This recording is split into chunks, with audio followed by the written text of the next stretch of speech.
भारत के मुख्य न्यायाधीश justice Sanjeev Khanna ji, justice B.R. गवाई जी, जस्टिस सूर्यकांत जी,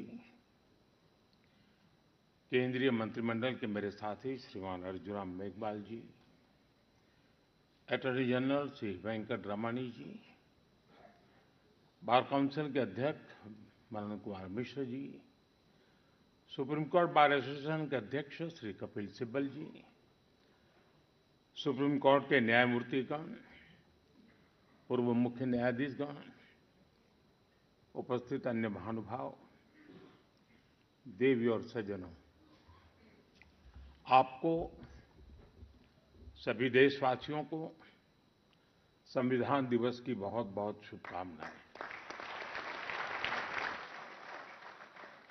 भारत के संविधान का ये 75वां साल पूरे देश के लिए एक असीम गौरव का विषय है।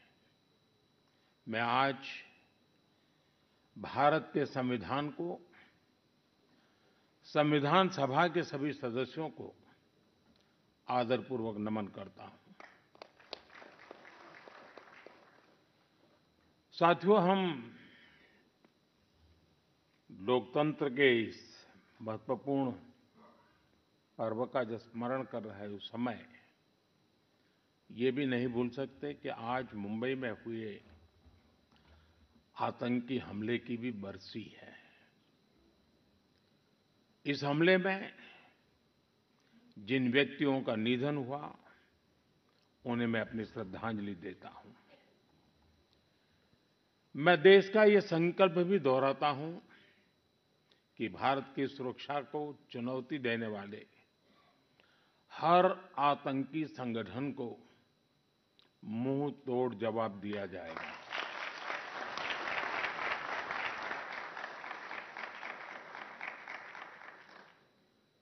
साथियों, संविधान सभा की लंबी बहस के दौरान भारत के गणतांत्रिक भविष्य पर गंभीर चर्चाएं हुई थी।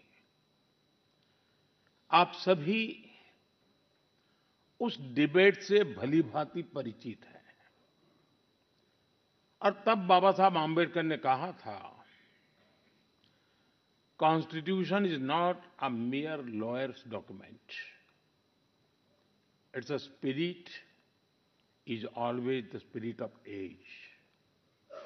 जिस स्पिरिट की बात बाबा साहब कहते थे, वो बहुत ही अहम है। देश काल परिस्थिति के हिसाब से उचित निर्णय लेकर हम संविधान की समय-समय पर व्याख्या कर सकें, ये प्रावधान हमारे संविधान निर्माताओं ने हमें दिया है। हमारे संविधान निर्माता ये जानते थे कि भारत की आकांक्षाएं, भारत के सपने समय के साथ नई ऊंचाई पर पहुंचेंगे। वो जानते थे कि आजाद भारत की और भारत के नागरिकों की जरूरतें बदलेगी, चुनौतियां बदलेगी। इसलिए उन्होंने हमारे संविधान को महज कानून की एक किताब बनाकर नहीं छोड़ा, बल्कि इसको एक जीवंत, निरंतर प्रवाहमान धारा बनाया। साथियों, हमारा संविधान हमारे वर्तमान और हमारे भविष्य का मार्गदर्शक है। बीते 75 वर्षों में देश के सामने जो भी चुनौतियां आई हैं, हमारे संविधान ने हर उस चुनौती का समाधान करने के लिए उचित मार्ग दिखाया है।